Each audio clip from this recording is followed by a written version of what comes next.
Yung number 30, meron din po tayo sa screen.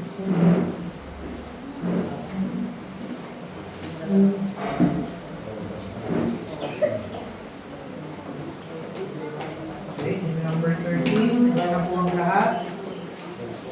Pagkatapos po nito, hindi natin si Kuya Jess, simulan tayo sa panalangin para sa ating Sunday school. Yung number 30, when the roll is called up yonder.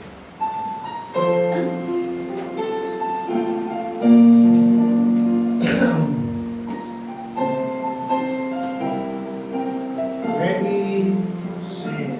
When the trumpet of the Lord shall sound, and time shall be no more, and the morning breaks eternal, bright and fair. When the single bird shall gather over on the other shore, and the roll is called up yonder, I'll be there. When the roll is called up yonder, when the roll is called up yonder, when the roll is called up yonder, when the roll is called up, I'll be there. On the bright and cloudless morning, when the dead in thrush shall rise, and the glory of His resurrection share. When His chosen ones shall gather to their home beyond the skies, and the roll is called up yonder, I'll be there. When the roll is called up yonder, when the roll is called up yonder, when the roll is called up yonder, when the roll is yonder, I'll be there. Let us labor for the Master from the dawn to setting sun. Let us talk of all His wondrous love and care. And when all of life is over and our work on earth is done, and the roll is called up yonder, I'll be there. When the roll is called up yonder, when the roll is called up yonder, when the roll is called up yonder, when the roll is called up yonder, I'll be there. When the roll is called up yonder, when the roll is called up yonder, when the roll is called up yonder, when the roll is called up yonder, I'll be there. Manalangin pa tayo mga kapatid. Aming Diyos, maraming salamat po sa araw na ito ng ginagawa sa buhay namin. Salamat sa pinagalaw mo, papatuloy makanig. At makasama namin sa President ito. Salamat po sa kakilang biyaya binibigay mo sa amin sa araw-araw. Pag-ingat mo sa buong sa linggo. Sa iyong salita, sa tarap sa luwa mo sa buong sa pagbabalangan po. Narito kami, Panginoon, kapangumba kami, Panginoon. Sariksin mo ang mga puso, pagpatawa mo lang pagkakasala namin. At nawa, Panginoon, makita namin ang kanuningan, ang gandahan mo. At naging salita, Panginoon, gamitin mo sa lubog ng iyong sa pagbalay, Panginoon. Sana po mahamon po ang mga puso kayo sipat para sa iyong salita. At makapagpatuloy kami sa pagdaling ko sa iyo. Salamat po. Inalaw po ang bawal sa amin, ganoon din po ang mga churches, tapos sa amin. Sabay-sabay kami magpupuri sa iyo. Inalaw po sila. Maraming salamat po. At pagpalayan po ang araw, pinapalayan ang Panginoon sa amin. Tuloy ng Espiritu po. Dalangin namin. Sa ngalan po namin Diyos, ang Panginoon sa aming tagpuritas. Amen. So kung mahawag mo na po ang lahat. So bago po tayo magsimula, no? Welcome po muna natin yung ating mga bisita sa linggong to. Sana every Sunday makasama natin ang pamilya ni Ate Mel. Amen. O, pwede ba natin malaman ang mga pangalan nila Ate Mel? Sa harap po. Crisel. Lizel? Tama ba? Lizel. Tapos si ano si Kuya. Ezekiel, naalala ko na si Ezekiel. Ezekiel, si Nicole, si ate, ang ganda naman ng bulso. Anong pangalan niya? Isabel, saka si So, si Ate Bel po, kasama natin din sa likod, saka ang kapo niyo po, anong pangalan natin, Bel? Ano po pangalan? Ezekiel Luis. John Luis. Welcome po sa ating church, Gusto niya no? makausap si Lolo Ma, si John Luis.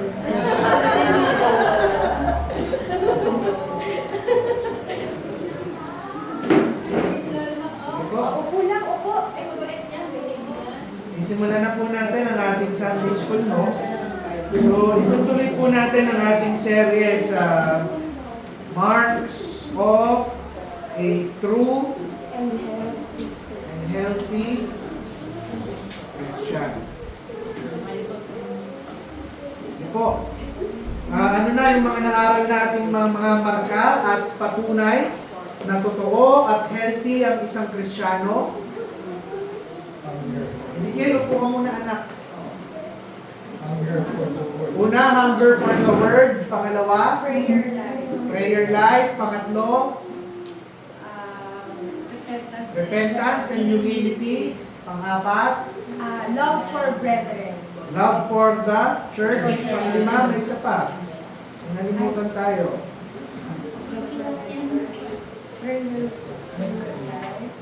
Love for the church. Muli natin inaral. Lesson 5. Holiness. Holiness and separation. So ngayon po, aaralin natin yung pang-anim na marka ng isang tunay healthy na Kristiyano. Natawag natin faithfulness and consistency.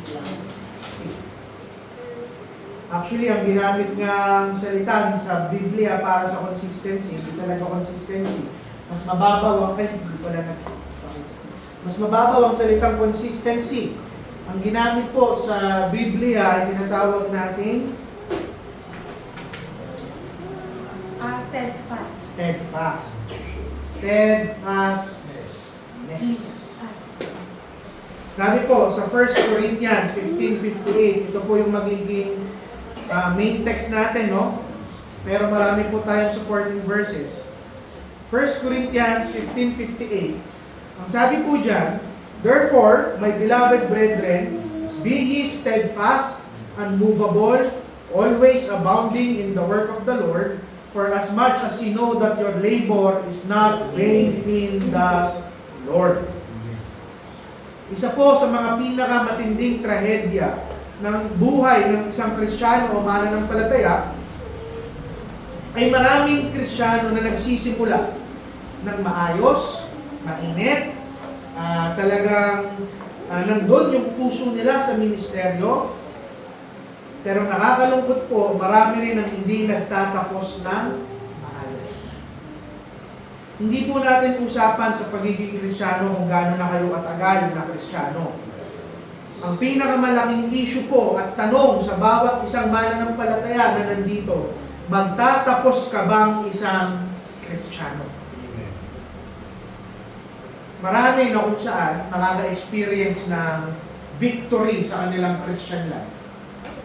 May mga ilan na gagamitin ng Panginoon talagang mightily when it comes to witnessing, evangelism. Yung iba talagang ginamit ng makapangyarihan ng Panginoon sa mga pulpito ng mga iglesia. Yet somewhere along the way, sila ay napagod. Yung iba napagod, yung iba na-distract ng mundo, yung iba na-discourage, yung iba naging makamundo, yung iba naging complacent, and sometimes simply yung iba umayaw na lang. Sabi ni Pablo, ang buhay ng isang Kristiyano ay parang isang karera, isang marathon, hindi isang sprint. Ano po ang pinagkaiba ng sprint sa marathon? Short distance. Short lang, pero pabilisan. Pero karera na sinasabi dito ni Paul, parang isang marathon. Hindi mo kailangan tumakbo, hindi mo kailangan magmabilis. Ang importante sa marathon, ikaw ay makatapos. Ano sa marathon? Regardless kung first, second, or third place ka, pag nakatapos ka, pare-pareho kayong makakakuha ng medalya. So ano po yung punto? Sabi ni Paul, I have fought a good fight, I have finished my course, my race, I have kept the faith. Tingnan nyo na kung saan. Yung pinakakaligayahan ni Paul, hindi niya sinabing magsimula ako ng karera, ng marathon. Ang ligaya ko, matapos ko yung karerang inilagay ng Panginoon sa aking buhay. Now, ano po yung punto? Kahit sino pwedeng magkaroon ng excitement for a season. Lahat ng tao nakakaranas ng excitement panandalian sa isang iglesia. Lahat ng tao pwedeng gumawa ng pangako.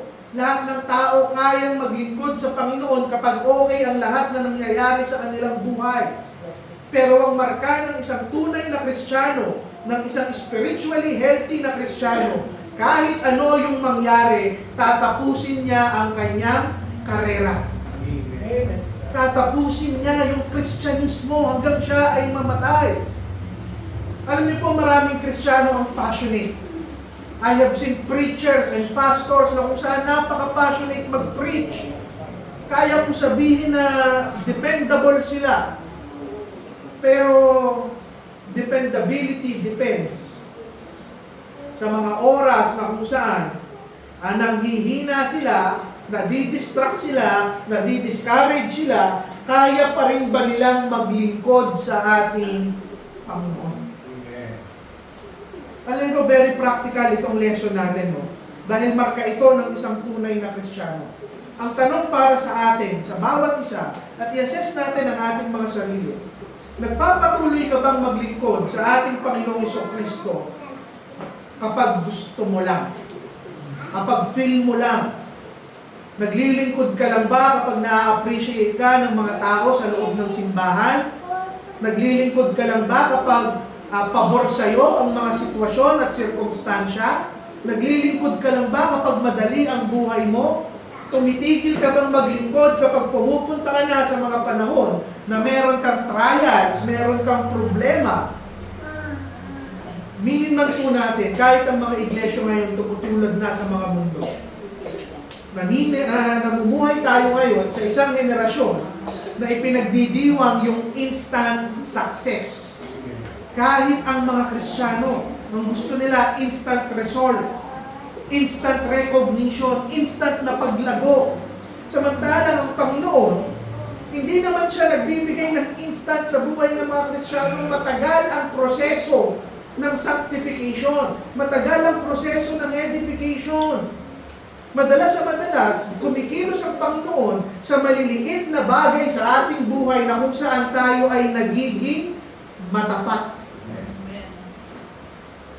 Ano may pansinin niyo po? Yung mga tao na talagang greatly ginamit ng ating Panginoon. Hindi naman sila ginamit sa mga extraordinary moments. Sabi nga kahapon, hindi ko maalala kung si Pastor Dave ang nagsabi o si Pastor Bert. Si Spurgeon nga, sa tingin nyo ba, habang nagpipreach si Spurgeon linggo-linggo, iniisip niya na kung saan, hanggang ngayon, sa panahon natin, gagamitin natin ang kanyang mga sermon. Hindi. Ano lang yung ginagawa niya? Faithfully, linggo-linggo, magtuturo siya. Regardless kung sino ang kanyang kaharap. Ibig sabihin po, hindi sinusukat ng Panginoon yung katapatan natin sa mga extraordinary moments. Sinusukat na yan sa araw-araw na maliliit na bagay na ginagawa natin para sa Kanya. Tandaan nyo, nakilala ang mga faithful preachers. Hindi lang dahil sa galing nilang magturo. Hindi dahil sikat lang sila. Hindi dahil marami silang miyembro. Naging kilala sila dahil matapat sila sa ating Panginoon. Ano po yung punto? Church, hindi naghahanap ang ating Panginoon ng mga spectacular na tao. Ang hinahanap niya, mga matapat na Kristiyano. Siguro never natin ma-experience na mag-preach sa libo-libong tao. Never natin ma-experience na makilala tayo sa buong mundo.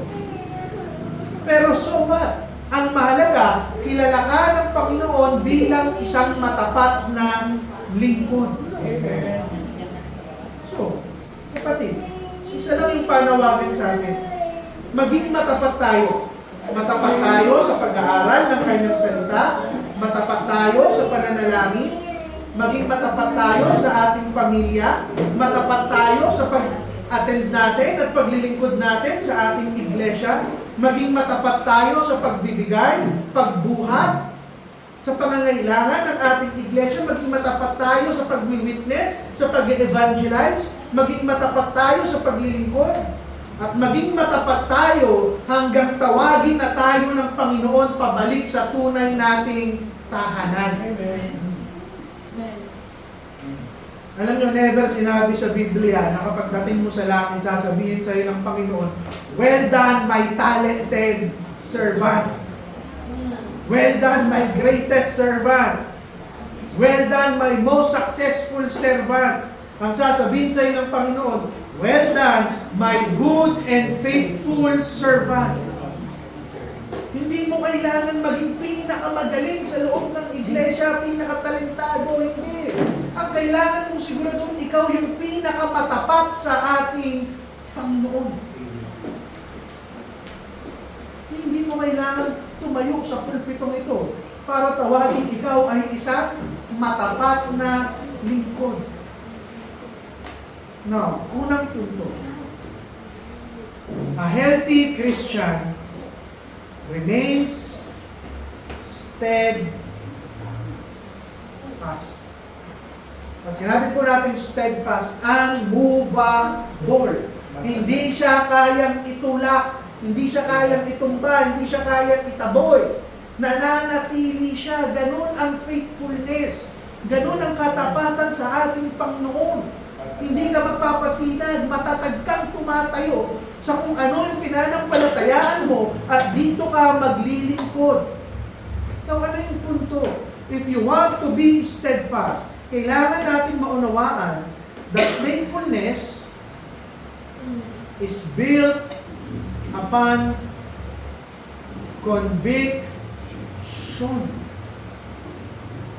Ang nagpapatakbo sa pagkilos mo, sa paglilingkod mo, sa pagiging matapat mo sa ating Panginoon, yung conviction sa'yo ng banal na Espiritu.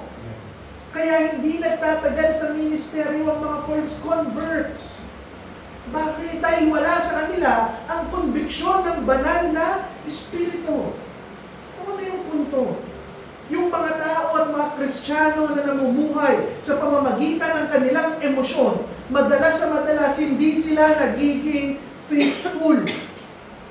Hindi sila nagiging matapat. Dahil hindi po emosyon ang nagpapatakbo sa ministeryo ng isang Kristiyano. There will be times na malulungkot ka, madi-discourage ka. There will be times na kung saan nasasaktan ka.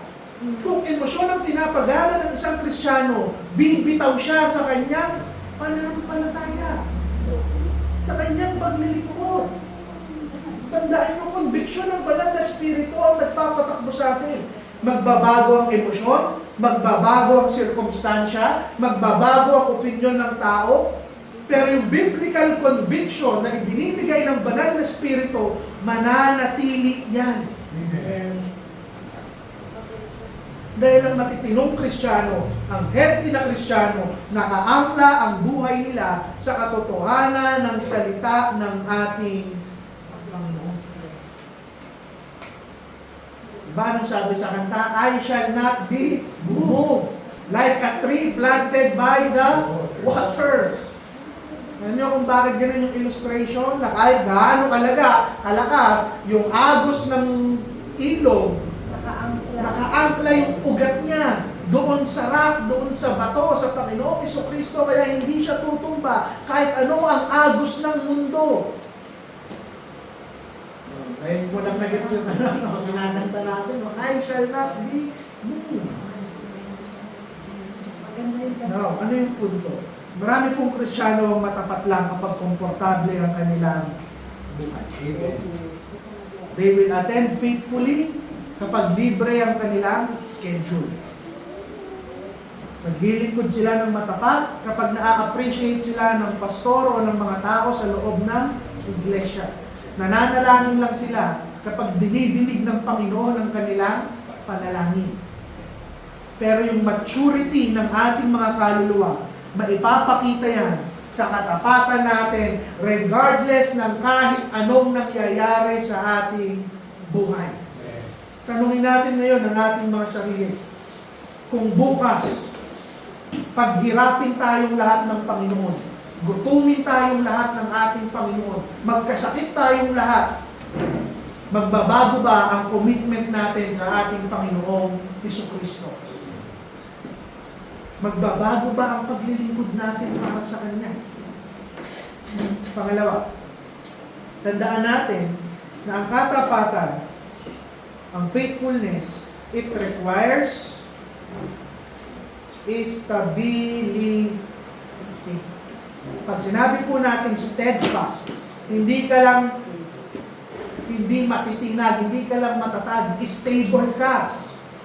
Hindi ka lang kapag tinulak ka, hindi ka uurong, hindi po. Ang steadfast, pag tinulak ka, hindi ka yuyugyog, hindi ka manginginig, hindi gaganon yung paa mo. Stable ka. Ibig sabihin ng isang Kristiyano, kung tunay kang Kristiyano, hindi ka magdidrift from one extreme to the other. Ano po yung punto? Alam niyo, marami na ako nakita ng mga baptista na na-offend sila, ang nangyayari, nag-move sila to the extremes. May isang pastor na kung saan tinanggal niya yung salitang baptist sa pangalan ng kanilang church, to the point na kung saan hindi niya tinatawag yung church nila as a church. He calls them a Christian community. That is an extreme just because they were offended. Ano yung punto? Hindi po stability yung ganyang bagay. Paano niyo makikita sa maliit na paraan na hindi stable ang isang Kristiyano? For this week, excited siya. On the other week, nalalamig siya. Isang buwan committed siya, the next month hindi na siya committed. That is not stability. Nandun siya sa dalawang extreme. Ang tunay na Kristiyano, hindi siya gumagalaw. Hindi siya tinatapon. Diba ang sabi nga sa Biblia, if you are a mature Christian, you are not tossed to and fro by the waves. Hindi ka inaalon pabalik-balik. Dapat ang lakad natin sa Panginoon hindi kontrolado ng ating pakiramdam, kundi ng ating pananampalataya. Marami ang sasabihin, follow your heart, follow your feelings. Sasabihin natin, wala na sa church ang ating puso. That is not true. Wala sa church ang puso natin na kay Kristo. You are here in this church because you love Christ. Not this church, not the name. Hindi lang yung building, hindi lang yung mga tao dahil masaya tayo dito. Hindi. Yung emosyon natin, yung feelings natin, these are poor masters. Hindi ito yung tama nating sundin. Pangatlo, we remain steadfast. Paano natin yan matitest? Through trials. Trials reveal through faithfulness. True or false? Kapag nagka-problema tayo, ito ang isang dahilan kung bakit natatanggal ang pananampalataya ng isang Kristiyano. True or false?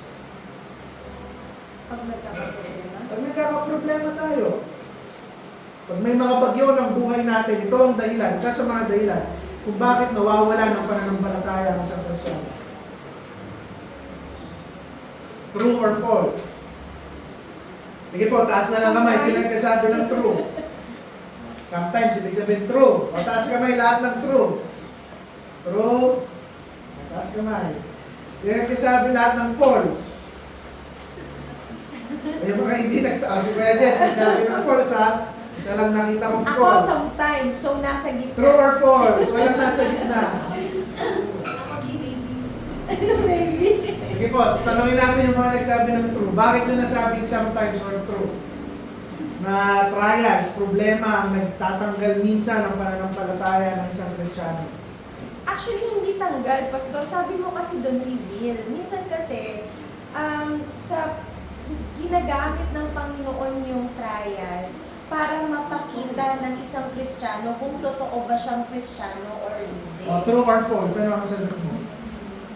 Kung trials Hindi, wag ito tingnan mo. True or false doon sa statement ko. True or false? Tinatanggal ng trials minsan ang pananampalataya ng isang Kristiyano. True or false? Dapat pinagtitibay siguro. False na lang ako. Sige po. Yes, Nani. Sa akin to depende sa pananampalataya eh.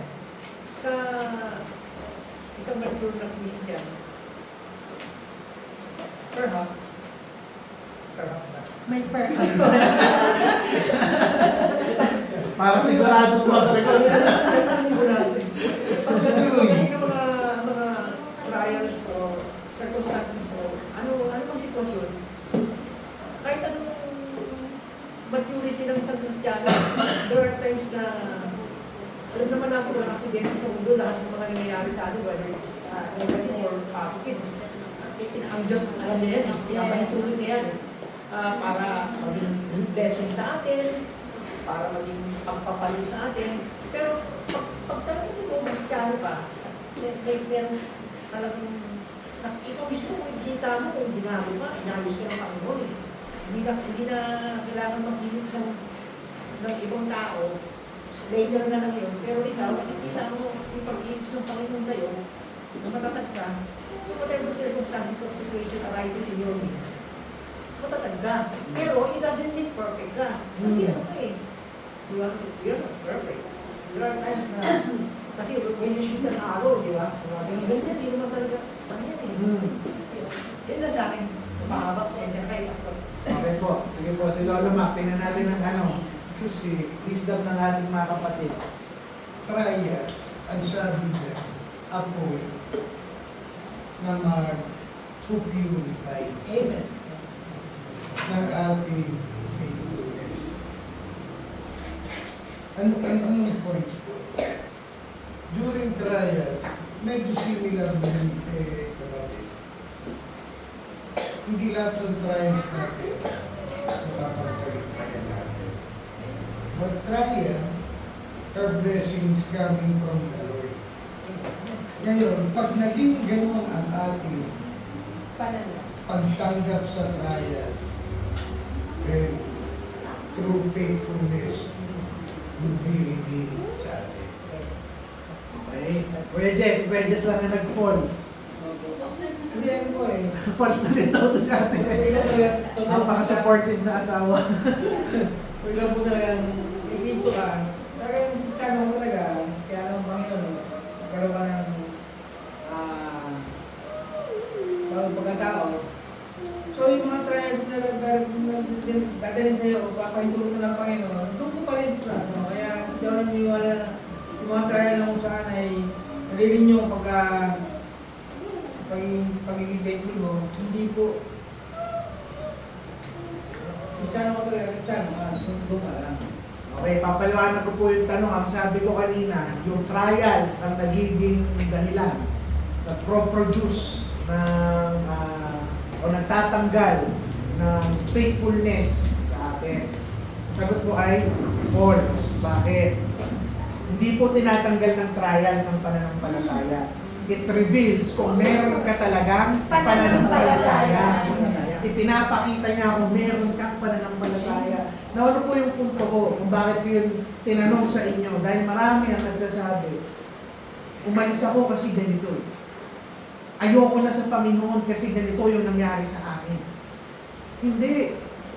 Umalis ka dahil in the first place, wala ka sa Panginoon. Wala kang pananampalataya. Kasi kung ano man yung dumating, i-reveal niyan kung meron kang pananampalataya sa wala. Ngayon, idudugtong ko po sa sinabi ni Brother Sunny. Tama po yun. Si Pedro. Naalala nyo, pinimix natin sa Matthew. Ano nangyari kay Peter nung umaalon? Sabi ng Panginoon, lumapit ka. Naglakad siya sa tubig. Nung una, nakatungtong siya sa Nakatingin lang tubig. siya sa Panginoon. Maya-maya, tumingin siya doon sa malakas na alon, sa kahangin, lumubog siya. Yung po yung sinasabi ni Brother Sunny, hindi po perfect ang pananampalataya ng isang Kristiyano. Pero it revealed na meron pa rin pananampalataya si Peter. Paglapit na sa Panginoon, niyakap siya ng Panginoon, inahon siya. Hindi sinabi doon ng Panginoon, Peter, you of no faith. Ang sabi ng Panginoon, you of little faith. Meron pa rin pananampalataya si Pedro. At paano ko nasabi? Kasi lumubog man siya, paglubog niya, ang una niyang tinawag ay Panginoong Hesukristo. Lord, save me. Ano po yung punto? Yung problema, hindi po yan ang gumagawa ng kawalan ng pananampalataya. Yan ang nagpapakita ng kawalan ng pananampalataya. Ano po yung punto? Ang isang tunay na Kristiyano, mananatili siyang nagtitiwala sa Panginoon kahit na hindi sinasagot ng Panginoon ang kanyang panalangin. Magtitiwala siya sa Panginoon kahit na patuloy yung suffering na nararanasan niya. Patuloy siyang magtitiwala kahit disappointments lang yung dumadating sa kanyang buhay at pinapalya siya ng mga taong nakapaligid sa kanya. Ano po yung punto? How can you call yourself a Christian, a believer, kung faithful ka lang na tumatanggap ng blessing ng ating Panginoon? Amen. Samantalang si Job, anong sabi? Though he slay me, yet I will trust him. Kahit patayin niya ako at kunin niya ang buhay ko at ang lahat ng meron ako, magtitiwala ako sa Kanya. Yun ang steadfastness. At marka po yan ng isang tunay na Kristiyano. Kaya pala, Pastor, kami mga matatanda, tinanong mo lang tayo eh. Kasi kami talaga doon. Nananas kami ng trials.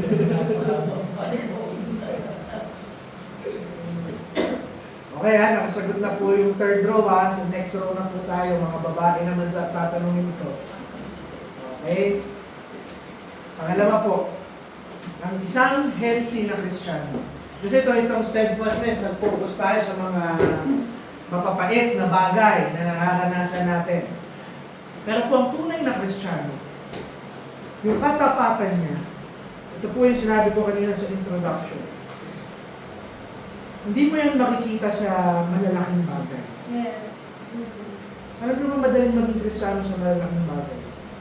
Kapon nga dun sa pastor's fellowship kasama ng mga asawa namin, sabi ko sa kanila, na-rebuke po ako. Kasi sabi ko nung men's camp sa mga pastor, sometimes ang pakiramdam ko kung mag-asawa lang yung kumikilos na sa loob ng church. Pero the following Sunday, nagulat ako sila Lolo Mac, sila Kuya Jess, bumibisita na pala nila Kuya Sunny nang hindi ko alam. Punto ko lang po, sometimes mas madaling maging Kristiyano dito sa pulpito. Mas madaling maging matapat dito sa likod ng pulpito. Pero mas nasusukat yung Kristyanismo kung matapat ka doon sa maliliit na bagay na ginagawa mo para sa Panginoon na hindi nakikita ng ibang tao. Yun yung tunay na Kristyanismo. Ano po yung punto? A healthy Christian is faithful in small things. Alam niyo po, binavalue ng ating Panginoon. God values ordinary faithfulness. Minsan iniisip natin, impress na impress ang Panginoon sa public ministry. Impress na impress ang Panginoon sa pagpipreach ng mga pastor, ng mga preacher, ng mga tumatayo sa loob ng pulpito. Maaaring yes, binavalue niya ng Panginoon. Pero binavalue niya rin, kapantay ng value na ibinibigay niya, yung katapatan ng bawat isa sa maliliit na bagay. Sabi ko nga sa inyo, hindi natin iraranggo sa loob ng simbahan kailangan natin kung ano yung ministry. Amen. Nakapunta na po ba kayo sa mga churches na napakataas ng tingin sa mga pastor dahil sila yung nagtuturo? Hindi po.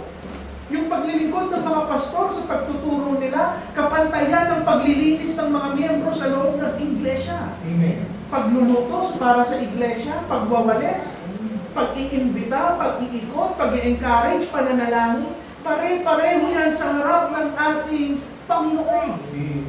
Vinavalue yan lahat ng Panginoon. Wala pong malaki at maliit sa loob ng iglesia ng ating Panginoon.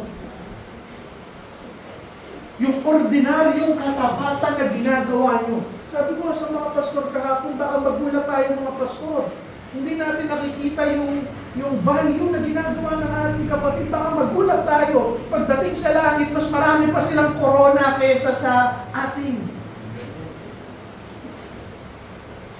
Kapatid, hindi mo kailangan gumawa ng mga garbong ministeryo para sabihin matapat ka. Manalangin ka araw-araw. Mag-aral ka ng kanyang salita araw-araw. Maging matapat ka sa mga taong kasama mo, sa trabaho mo, itrato mo sila ng tama, magkaroon ka ng integridad, maging responsable ka sa pamilya mo, mahalin mo ang iyong iglesia sa maliliit na bagay na ginagawa mo para sa iglesia at sa mga taong nakapaligid sa iyo. Matapat ka sa ating Panginoon. At yung buhay mo, kinagagalakan ng ating Panginoon. Amen. Ano po yung punto? Nawa, huwag tayong maging isang iglesia na ina-underestimate natin yung halaga ng maliit na pagsunod ng mga kapatiran natin. Alam niyo po, marami ang kung saan sinusukat yung halaga ng mga tao sa loob ng iglesia, kung gaano sila ka-useful sa ministry. Pero hindi eh. Hindi naman natin nakikita kung paano kumikilos ang ating Panginoon sa kanila. At the end of the day, the ministry is not the end goal. It is Christ. Amen. Pwede kang sobrang busy ka sa ministry na nakakalimutan mo na kung bakit mo ito ginagawa. Sabihin na natin maliit na bagay na mag-aral ka araw-araw. Maliit na bagay na manalangin ka sa Panginoon araw-araw. Maliit na bagay na umattend ka ng church kada linggo. Pero itong mga ordinaryong bagay na to, ang humuhubog sa iyo over time. Habang dumadaan ang mga araw, ang mga oras, habang tumatanda ka sa Kristyanismo, ito yung huhubog sa iyo, yung maliliit na bagay. Pastor, addition lang. Yung faithfulness kasi, hindi siya yung damit na parang gusto ko ngayon magdamit ng faithfulness tapos pagkatapos ng ilang oras, Hindi mo siya hinuhubad. huhubarin ko na. Hindi siya ganun. It's ano talaga, daily part ng buhay ng isang Kristiyano.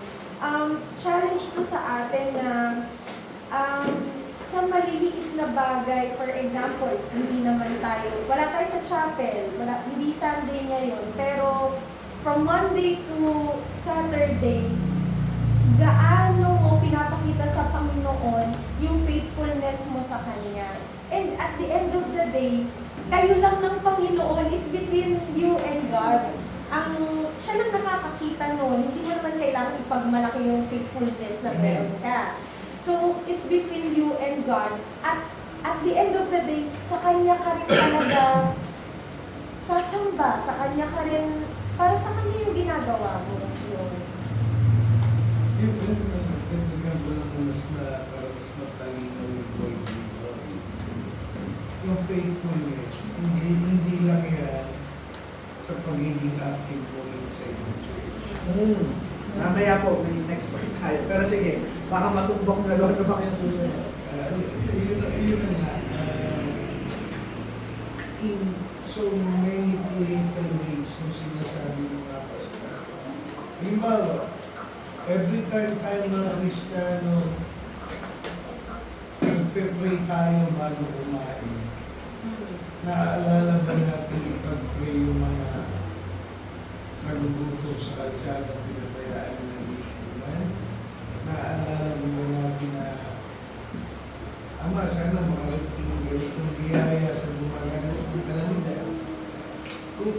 Kumbaga, ang point lang is, in the smallest way, nandun yung faithfulness talaga dyan. Sabi ni Lola Mac, in the smallest ways. Now, I'd like to talk about the opposite. Sabi ni Lola Mac, hindi lang daw sa mga ginagawa natin sa iglesia nakikita ang katapatan. May kabaliktaran po yung katapatan. May negative way na ipapractice natin yung katapatan. Tandaan natin, kung kaya mong maging matapat sa maliliit na bagay, kaya mo rin pumalya sa maliliit na bagay. Little compromises produce great failures. Amen. Yung maliliit na bagay na pinapabayaan natin, yung mga maliliit na kasalanan na kung saan hindi nakikita yung katapatan natin, ito yung maghahatid sa atin ng malalaking Tagalog ng failure. Kapabayaan, kabiguan sa harap ng ating Panginoon. Bibigyan ko po kayo ng isang magandang example. Kahapon pinag-uusapan namin si King David. Si King David, kung iisipin mo, sabi natin, ang isa sa mga pinakamalaking kasalanan niya ay si Bathsheba. Pero hindi naman kaagad kalibugan ang naging problema doon ni King David. Hindi pa kikiapid. Ano ang una yung problema? Passive. Katamaran. May gera yung Israel, imbis nandun siya sa strategy room na nagpaplano sila ng mga general niya, ano ang ginawa niya? Nagpapahangin siya sa bubong ng kanyang palasyo. Nakita niya ngayon si Bathsheba. Okay? Buti na lang si Kuya Jess, hindi na kaya umakyat ng bubong. Blessing po na ng Panginoon, Kuya Jess. Patay tayo niyan kay Ate Len. Hindi lang yon. Yung greatest tragedy sa bayan ng Israel. Bago maging hari si Solomon, sino ang unang anak ni David na naging hari? Absalom. Diba? Halos patayin ni Absalom si David. Tinagaw niya yung buong Israel. At ano yung pinakamatinding ginawa ni Absalom? Kinuha niyo yung mga asawa. Kinuha niya yung asawa ng kanyang mga asawa, di lang asawa, mga asawa ng kanyang tatay. At publicly, sa bayan ng buong Israel, doon siya nakipagtalik sa mga asawa ng kanyang tatay para sabihin, akin tong kaharian na to. Hindi nyo gano'ng kabapo yun. Sa tingin nyo, si Absalom ang pinaka may kasalanan doon? Hindi. Si David. Dahil nung ginahasa ng kapatid ni Absalom, yung isa nilang kapatid, walang ginawa ang kanyang tatay at hari na si David. No, ano yung punto ko? Sa maliliit na bagay, doon nang gagaling yung mga pinakamalaking pagkabigo ng isang mananampalataya. Sabi ko nga sa inyo, paulit-ulit ko sinasabi, walang Kristiyano na gumising na lang isang araw, ayoko na sa Panginoon. Hindi siya gigising, ayoko na sa Panginoon, ayoko na sa iglesia, wala na akong puso sa Kristyanismo. Imposible yung mangyari. Unti-unti yun, sa maliliit na bagay. Paano yung nangyayari? Unti-unti mong nine-neglect yung devotion mo, unti-unti mong nine-neglect yung attendance mo, unti-unti mong nine-neglect yung conviction mo, unti-unti mong tinotolerate yung maliliit na kasalanan sa buhay mo, unti-unti mong nililimot manalangin. Yung collapse ng spirituality natin nagsisimula sa maliliit na gawa ng unfaithfulness. Amen. Oh, kapatid, protektahan mo yung maliliit na bagay. Sabi ko nga sa inyo, madaling maging Kristiyano sa malalaking bagay. Mas mahirap maging Kristiyano sa maliliit na bagay. Kung paano natin itrato yung ating mga asawa, paano natin itrato yung mga kapitbahay natin, paano tayo manalangin, paano tayo tumulong sa kapwa natin na walang nakakakita, paano tayo mag-build up, paano tayo manalangin para sa mga kapatiran kahit hindi nila tayo naririnig. Yun ang tunay na katapatan. At ano yung encouragement sa bawat isa? God gives greater responsibility to faithful people.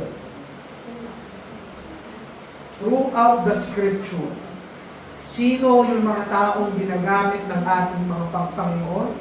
Yung mga taong nagiging matapat. Sometimes we ask, bakit tayo tinatanggal ng Panginoon?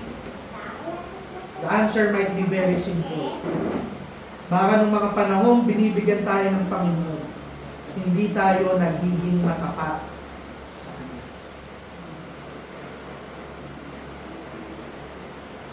Ay, tignan niyo po ito. Pansinin niyo. Mga taong matapat, sila talaga yung binibless ng ating Panginoon. I have seen this sa lahat ng churches na napuntahan ko. Kung sino yung, hindi lang matapat, yung masaya. Kahit financially, materially, yung masaya na nagbibigay sa ating Panginoon, yung masaya na bumubuhat sa pangangailangan ng iglesia. At hindi po natin pinag-uusapan kung magkano ha. Wala po akong pakialam at ang Panginoon sa kung magkano yung ibinibigay nyo sa iglesia, hindi po yun ang punto. Ang punto kung matapat ka at masaya ka na nagbibigay at nagbubuhat sa gawain ng iglesia, sila yung mga taong pinagpapala ng ating Panginoon. At yung pagpapala niya, hindi po pare-pareho. Yung iba pinagpapala niya materially, financially, upang mas makatulong sa iba. Yung iba ay pinagpapala niya spiritually, yung kanilang buhay, kapayapaan sa kanilang tahanan, laging nandoon. Yung pagbabago nandoon. Pero ano lang po yung punto? Para tayong mga steward, yung parable of the stewards. Paano tayo pagkakatiwalaan ng master ng mas mabibigat at mas malalaking blessing at responsibilidad kung sa maliliit na bagay hindi nga tayo kayang pagkatiwalaan? Logically, tama yung parable. Correct. Nanayin na kayo po. Kung meron po kayo dalawang kaibigan, pareho nyo binigyan ng 5,000 para palakihin. Yung isa, nagbalik sa'yo 6,000 kumita. Yung isa, tinunaw, yung 5,000 mo. Sa susunod, meron ka ng 10,000, kanino mo ibibigay natin? Doon sa kumita. Yung tumunaw, hindi mo nabibigyan yun. Ganun din sa atin. Binigyan ka ng Panginoon ng talento. Ginamit mo para sa sarili mo, sa trabaho mo, sa kung ano man. Kano ka ulit pagkakatiwalaan ng ating Panginoon? Blinis ka niya ng finances, ng material na bagay. Hindi ka marunong tumulong sa kapwa mo. Hindi ka sensitibo sa pangangailangan ng mga kapatiran mo. Bakit ka pa ibibless ng ating Panginoon? Bakit ka bubuksan yung bintana ng langit kung yung kamay mo sarado? Amen. Tandaan natin na kung ano man yung binibigay sa atin ng Panginoon, material, pera, oras, lakas, talino, binigay yan ng Panginoon para maging channel tayo ng blessing sa ibang tao. Amen. Amen. Ang puso ng Kristiyano, laging maglingkod para sa iba dahil paglilingkod na yun sa ating Panginoon. Amen. Pangatlo, ang isang healthy na Kristiyano, paano niya mapapakita ang faithfulness at steadfastness? He perseveres through difficulties. Ito po yung lagi namin sinasabi ni Lolo Mac. Walang Kristiyanong talunan. Now, may exempted ba sa atin sa difficulties? Lahat tayo nakakaranas. Ang punto ko po, every believer becomes weary. Lahat po tayo napapagod. Kahit faithful ka pang Kristiyano, mapapagod ka. Pastor, miyembro, preacher, leader, Sunday school teacher, lahat tayo napapagod. Si Elijah, napagod. Sabi nga sa Panginoon, kunin mo na ako, Panginoon, mag-isa na lang ako. Si Jeremiah napagod. Si Paul nakaranas ng discouragement. Kasalanan ba sa Kristiyano ang mapagod? Hindi. Ano ang kasalanan? Ang umayaw ka dahil po ang napagod ka. Yun yung kasalanan. Lahat tayo napapagod. Pero tandaan natin, kung matapat tayo, magpe-persevere tayo, bakit? Dahil ang sabi ng Panginoon, my grace is new every morning. Ang grasya ko, ang awa ko, ang mercy ko, it is new, it is fresh every morning. Pagod ka ngayong araw na to, kinabukasan, sufficient yan, sapat yan. Gumising ka dahil bago muli ang grasya at awa ko sa iyo. Amen. Hindi yan nakubukos. Siguro yung sa atin, meron sa atin talagang taon na faithfully naglilingkod. Perhaps nakakapagod kasi pakiramdam natin hindi tayo nakikita. Hindi nagbubunga yung ministeryo. Hindi tayo dumadami. So what? Kung hindi mo man yan nakikita at hindi yan nakikita ng mga taong nakapaligid sa'yo, nakikita ka ng ating Panginoon.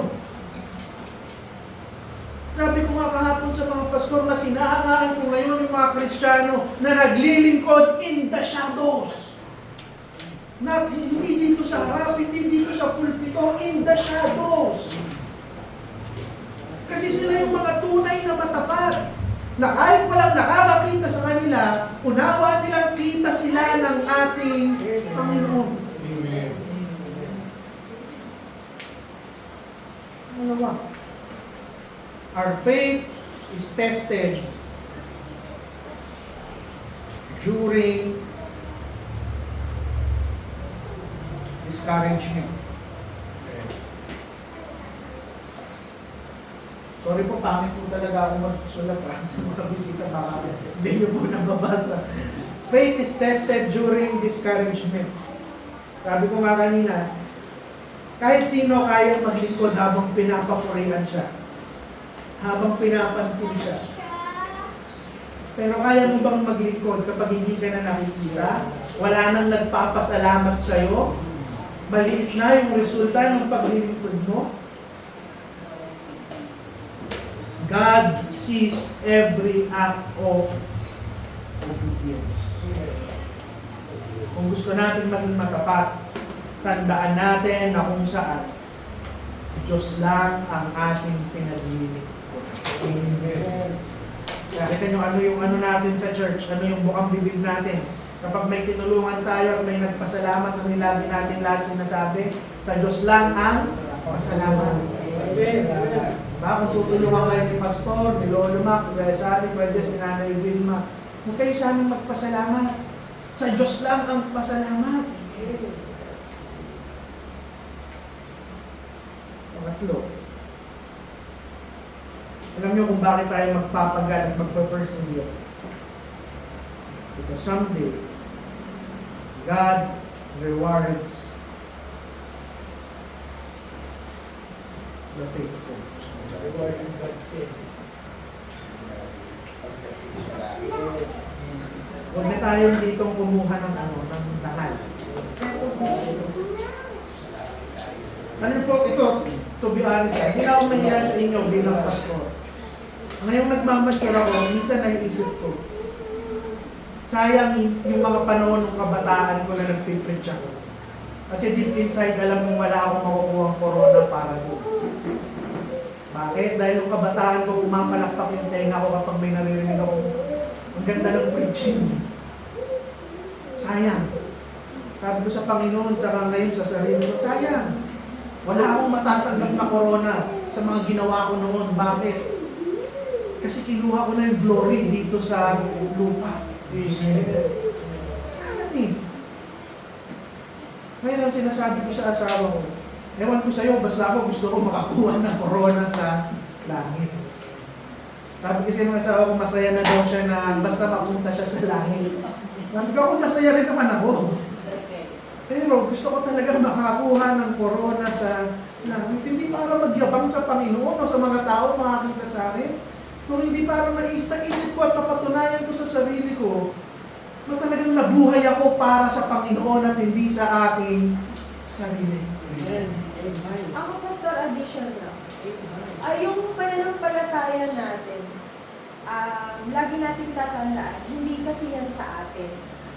Yes, Kaya, maganda yan. kaya tayo nandito, kasi sa biyaya yun ng Panginoon.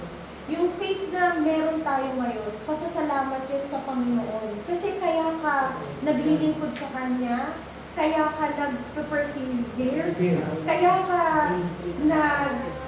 ka nagra-run, at kaya ka sinusustain ng Panginoon para somehow maabot mo yung kinabukasan na laban dahil yun sa Kanya. So, kung yung corona na yan, hindi ko talaga yan iniisip. Pero ako, ang prayer ko lang sa Panginoon na nawa, mamatay ako na yung faith na binibigay niya sa akin or binigay niya sa akin hanggang kamatayan meron ako. At kung wala man akong corona sa langit, basta kasama ko lang siya sa langit, kahit nga nagluluto lang ako sa langit, okay lang. Pero ang pino-point out ko, wala tayong dapat ipagmalaki sa faith na meron tayo. Yun lang. Actually, marami talagang reward ang Panginoon sa atin sa laban. Alam nyo, ito alam to ng asawa ko. Hanggang ngayon, yung heart ko, gusto ko pa rin matuto. Meron akong desire noon pa na mag-masters at mag-doctorate. Pero hindi ko tinuloy kasi nga nagpastor na ako.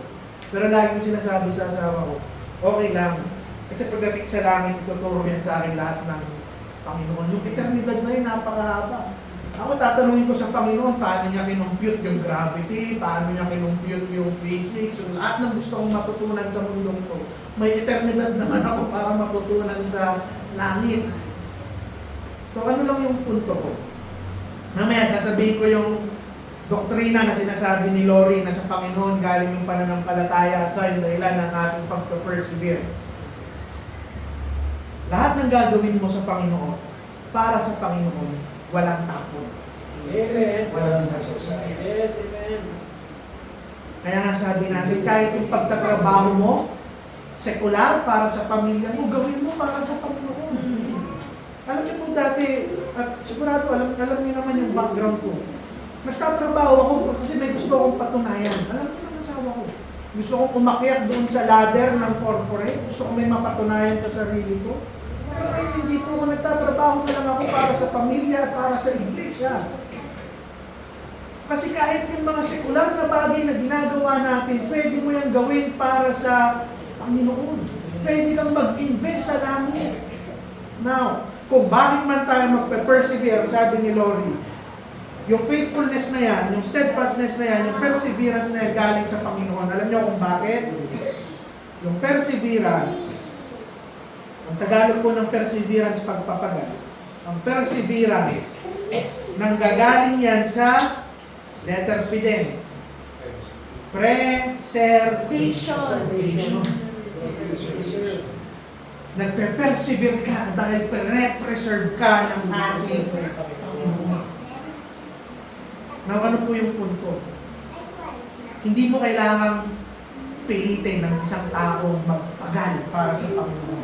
Hindi mo kailangang pilitin ng isang mananampalatayang kumilos at maging matapat. Bakit? Natural dapat niyang resulta ng preservation. Kung iniingatan ka ng Panginoon, pre-preserve ka ng Panginoon, natural dapat sa iyong mag-persevere ka para sa ating Panginoon. Yes. Kung hindi ka nagpe-persevere, hindi ka tumatakbo, hindi ka kumikilos, hindi ka matapat sa Kanya, ang tanong, ligtas ka ba?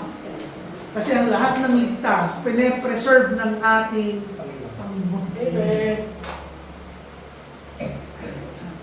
Kapatid, lahat ng panalangin, lahat ng sakripisyo, lahat ng paglilingkod, kahit na magbalot ka lang ng paper plates natin sa likod, magwalis ka lang, maglinis ka lang, magpunas ka lang, inaalala yan lahat ng ating Panginoon.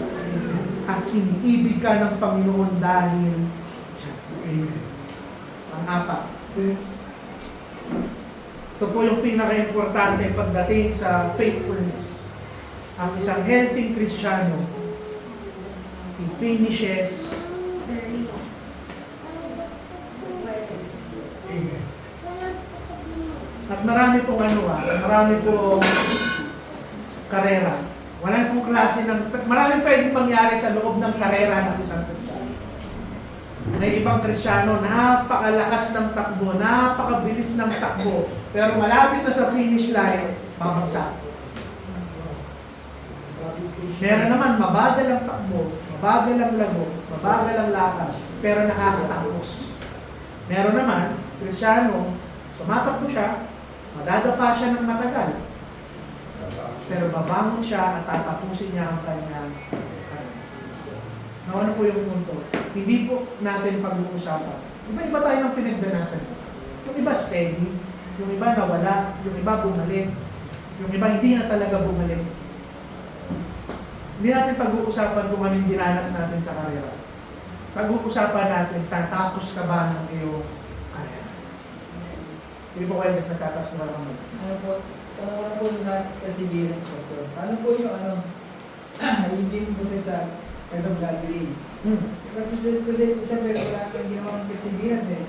Kasi po siya doon, pero yung celebration niya, kaya sa kanya pa napagala sa Panginoon, yung pagtawag tayo ng Panginoon. Okay. Yung sa demon sa Yung gathering po. Kasi po siya. kung titignan niyo po, nag-persevere ba siya? Wala Hindi siya nag-persevere. From the start, Hindi siya nagpe-persevere doon. Wala nga siyang magawa eh. Hirap na siya. Wala pong perseverance doon. Ang meron po doon, preservation. Hindi siya hinayaan ng Panginoong mamatay hanggat hindi siya nakikita ng ating Panginoon. Yan ang preservation. At pagkatapos noon, after siyang iligtas, doon siya nag-persevere. Okay? So, lilinawin ko po, ang perseverance, hindi po yan dahilan ng kaligtasan. Proof po yan ng kaligtasan. At kung titignan natin, wala tayong pinagkaiba doon. Sasabihin nyo, Pastor, hindi naman ako sinabihan ng demonyo. Alam nyo, hindi nyo kailangan sapihan ng demonyo para maging parang isang demonyo. Amen. Tingnan nyo na lang yung mundo natin, kung gaano karumi ang buhay ng mga tao. Hindi ko po sinasabing mas banal tayo sa kanila. Pero sinasabi ko, ang tunay na anak ng Diyos, kahit saan ka pa nanggaling, kahit mamamatay tao ka pa, kung pinili ka niya, i-preserve ka niya, ililigtas ka niya, at magpa-persevere ka. Sa pang-example, yung pinako kasama ng Panginoon. Yun nga, wala nang perseverance yun eh. Wala na siyang ipe-persevere, mamamatay na yun eh. Pero preserve siya ng Panginoon. Na hindi nahugot yung hininga niya hanggat hindi niya sinasabing, Panginoon, alalahanin mo ko sa paradise. True. Ano lang, yung topic, lalo na nung nabanggit mo sila Elijah, tamang-tama sa akin. Disgrasya ko nung nakahiga na ako, nung nanay umiiyak na ako sa sobrang sakit. Sabi ko sa Panginoon, ulit mo na ako, ulit mo na ako. Gusto magising ako ng alas 2, alas 3, kaya mali yung naging attitude. Tapos, bago, nagluluto ako ulit. Sabi ng nanay, kayo mo na. Trabaho ko sa mga kariyari ko na. Hanggang kanina, nagpipray ako, umiiyak ako yung puta ng nanay. Papasalamat ako sa araw na to, kaya may messages kasi excited ako. Salamat ako nun sa binigay mo pagkakataon ulit sa dahil na araw. Binigyan mo pa rin ako ng pagod para sa anak. Binigyan ko yung tanong namin. Kaya talagang ang hirap din, ang hirap. Hindi mo mape-perfecto yung bawat trials. Dahil kasi nasa laman pa rin tayo. Yung sakit, yung hirap, pag naramdaman mo, grabe na yung neuropathy ko. Alos papilayan pa ako. Masakit, may iniigras na kukunin mo na ako. Kaya lang, hindi pa talaga ako kukunin ng Panginoon. Marami pa akong babayaran kaya ko sa Panginoon. Kaya, salamat pa rin sa Panginoon. Nandito, inalaw niya pa rin ako, binigyan ako privilege makarating sa iglesia. Maganda na dito paluin. Kaysa pagkatapos natin mamatay.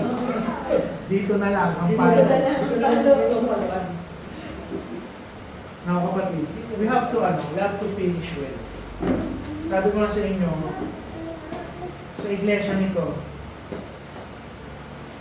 bilang pastor, hindi ko maiwasang malaman yung history ng lahat ng mga tao nito. Minsan nagkwekwentuhan kami kay Lolo Mac, sabi ko, lahat talaga tayo may pagka. Lahat tayo may pinanggagawa. Pero isa lang po yung sasabihin ko sa inyo. Bilang pastor ng iglesia nito, wala po akong pake. Amen. Wala po akong pake kung paano kayo nagsimula. Pero may pakialam ako bilang shepherd ng church na ito kung paano kayo lahat magtatapos. Amen.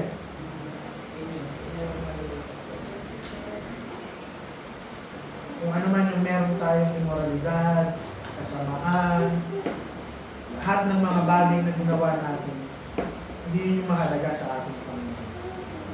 Pinulot kayo ng Panginoon kung paano niya kayo tatakbuhan. Amen. Mahalaga sa ating iglesia kung paano tayo magtatapos.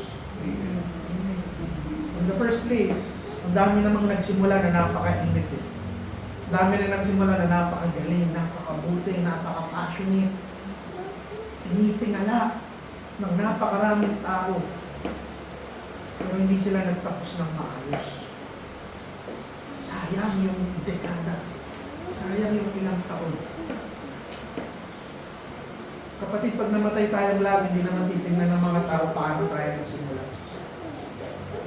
Makikilala nila kung paano tayo namatay para sa ating Panginoon.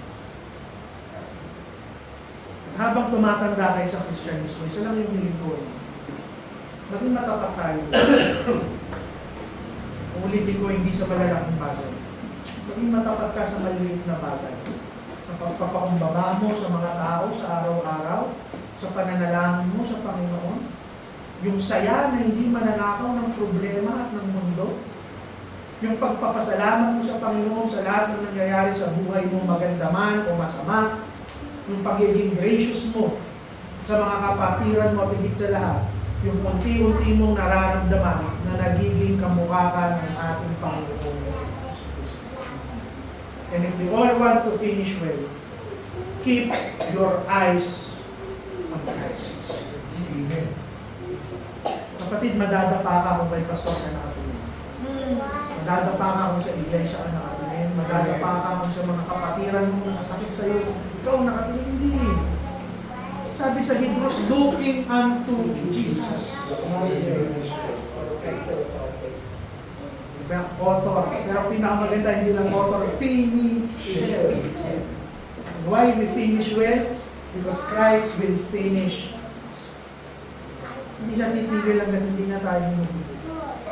Kahit naman si Pedro, lumulubog lang siya nung inaalis niya ang tingin niya kay Kristo. Tumingin ka kay Kristo. Kahit yung asawa ko, alam mo yan.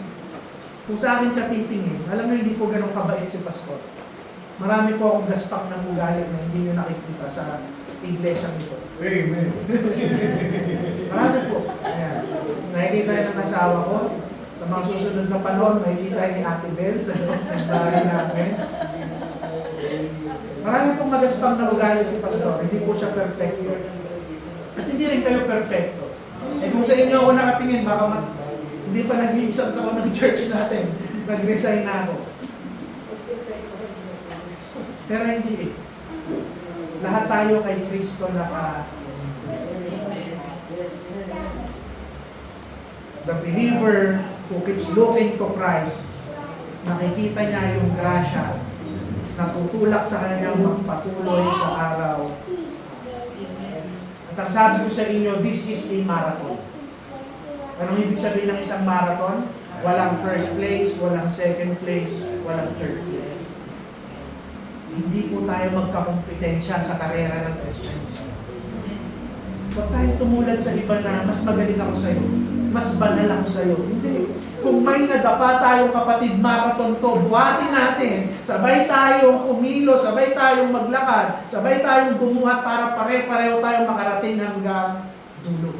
Hindi tatadyakan, Pastor. Hindi tatadyakan. Tumatadyakan. Basta, ano lang, na-realize ko lang at saka challenging din, yung ano kasi yung faith, tsaka yung preservation dyan, ano siya, hindi siya basta nang matapos tayo.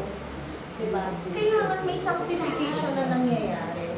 Kasi hindi pwede na ilang dekada ka ng Kristiyano, ganun ka pa rin. So, kung ako yung, for example, ako yung Diyos, ako yung naka-overseer dun sa marathon na yun, hindi pwede na, okay, tapos na ako, tapos na. Hindi lang siya ganun. So, kung ako yung ako yung overseer, at titignan ko talaga yung quality nung ano ba? Mali ba ako, Pastor, na wala yung sanctification upon or during your marathon? Paano ba yun? Ano yun sa marathon?